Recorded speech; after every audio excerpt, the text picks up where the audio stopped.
Ben, I'm not sure. Where do you want to start today? You want to start with the more salacious story? Because I guess not salacious, but the drama. Yeah.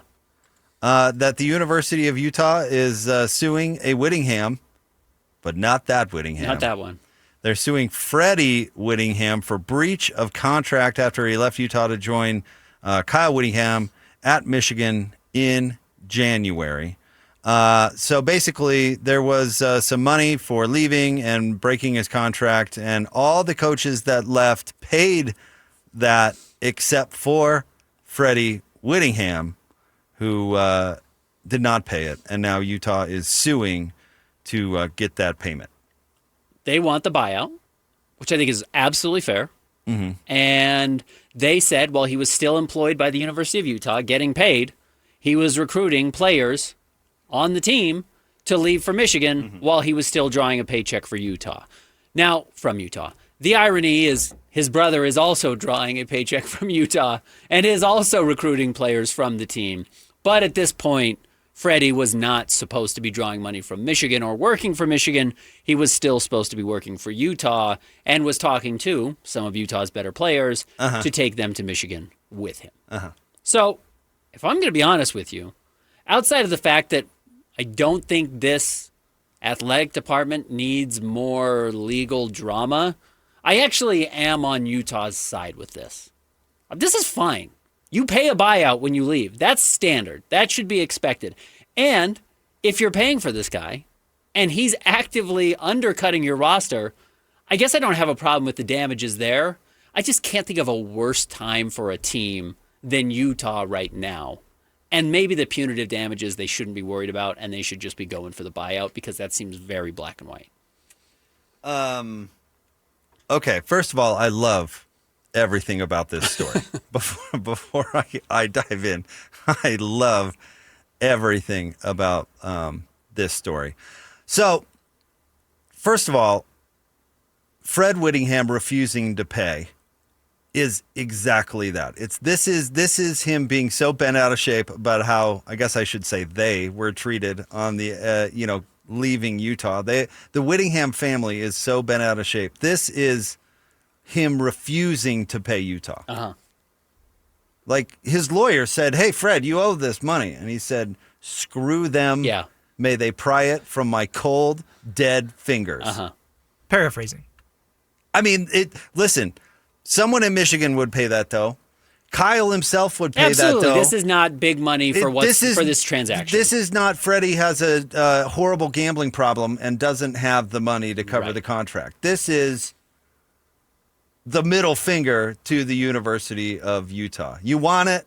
You come get it. Yep. And by the way, the expense of the lawsuit is probably going to be pretty similar to the amount of money that we're talking about anyway, which also makes this hilarious on Utah's part, because I'm sure Fred's saying, "Sure, you can sue me. Go ahead.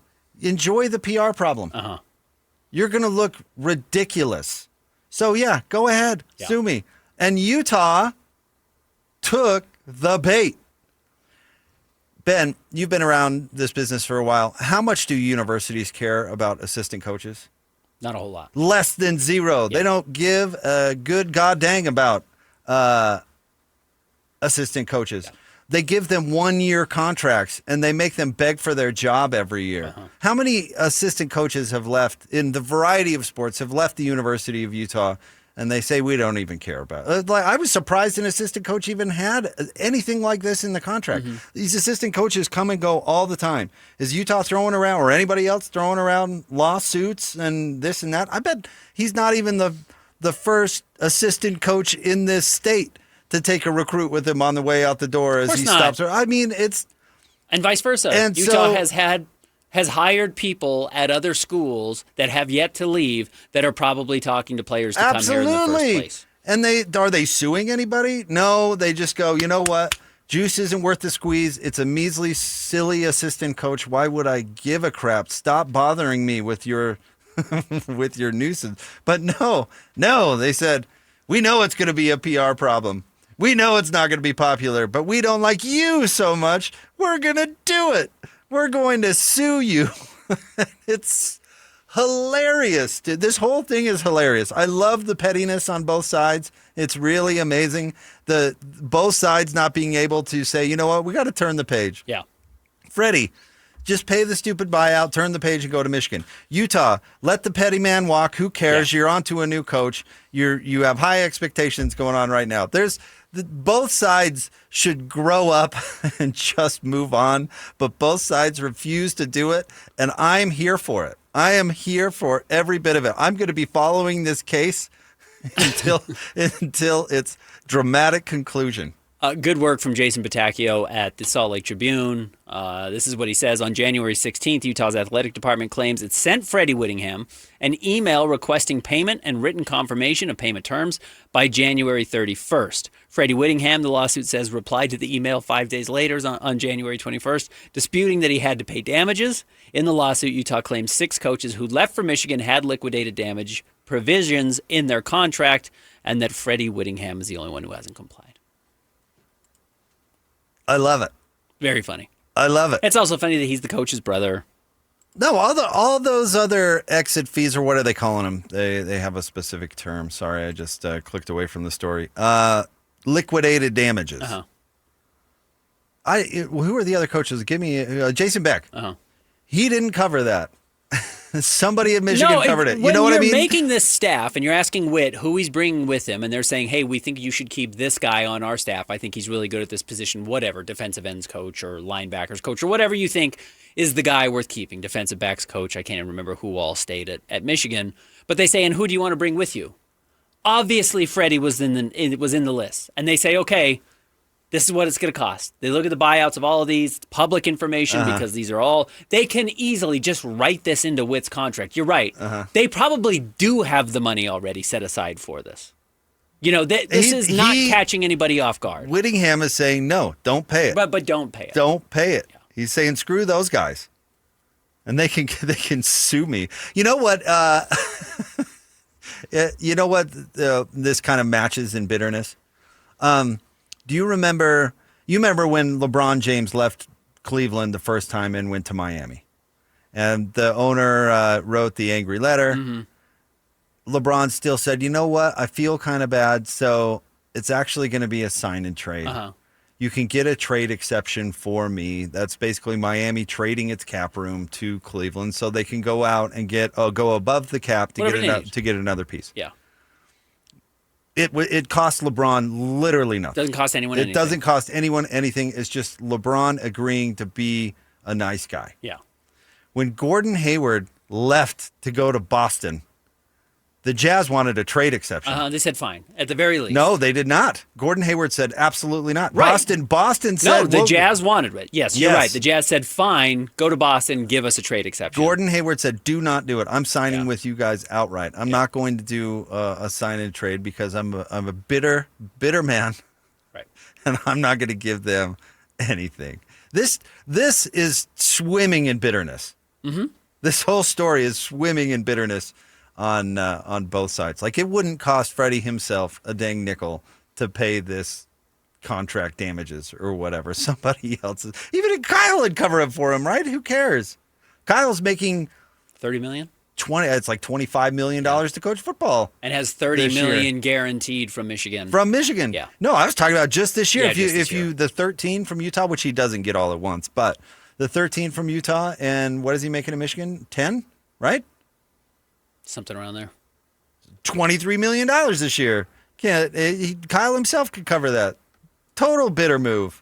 Again, per Jason, according to Freddie Whittingham's contract, he is required to pay Utah liquidated damages equaling 75% of his annual salary for each full year remaining on the contract, plus a prorated amount for each partial year remaining if he voluntarily terminated the agreement without cause to take another college or professional coaching position. So, you know what's if you're funny? saying that's $300,000 and it's 75%, then, yeah, he was making a little over $1 million a year. Or he had multiple years left on his contract, which I would believe... Still says he has over a year left. Over a year. So maybe he's making $1 million a year. Well, I bet it's less than that, but I bet Witt got his brother an extended contract because he thought he was on his way out the door, and he wanted to make sure Freddie was taken care of on the back end. as Witt was retiring, or at least leaving Yeah, Utah I don't know before he got the Michigan job. Way before he got the Michigan job. He was setting up to leave, because everybody thought he was setting up to leave, including himself to a certain extent. Yeah. I'm sure he got his brother an extension before he stepped away. And I'm sure Morgan was more than on board with it, because he didn't know that as soon as Kyle left, he was going to Michigan. But anyway, I would guess maybe there's some years on there, because most assistants go year by year. And that's what it says. It says it has a little bit more than a year. Yeah. And then, again, public information. I'm sure Jason got the actual contract. Yeah. If you're paying your tight ends coach $1 million, then you should fire yourself. He better be the coach's brother. The lawsuit says Whittingham actively recruited Utah players and recruits to Michigan. And, of course, most notably, tight end J.J. Buchanan left the Utes for Michigan. What else is new? Yeah, right. No, this is bitterness. This is bitterness on both sides. I totally agree with you. It's bad timing for Utah. Again, I don't have a problem with if you have a buyout and everyone else on the list has paid it and you haven't paid yours, I don't have a problem with Utah chasing that. Utah trying to get an extra $1 million or whatever out of this probably isn't going to be the best timing. But I do think they are trying to set a high number and then settle for something less, which is generally what you do in this type of lawsuit. So we'll see where this ends up going. But yeah, I thought Utah had a pretty quiet camp and was letting all the noise at BYU kind of run the show. And I thought it was probably pretty good for Utah considering all the turnover and how ugly their summer was. So for this to come back as loudly now as it's going to be, it's not ideal timing. Not great. Not great, Bob. Well, it's fine. I don't think it'll have any effect on either team on the football field. No, of course not. Utah's trying to get a little money, and Freddie Whittingham says, worst case scenario, I pay it. But you're not getting these players back. But he's going to make Utah pay $100,000 to some law firm in order to make this happen. Yep, that's exactly right. And what a great use of their money, you know? What a story. We should talk about it all day. Hey, good work from Jason.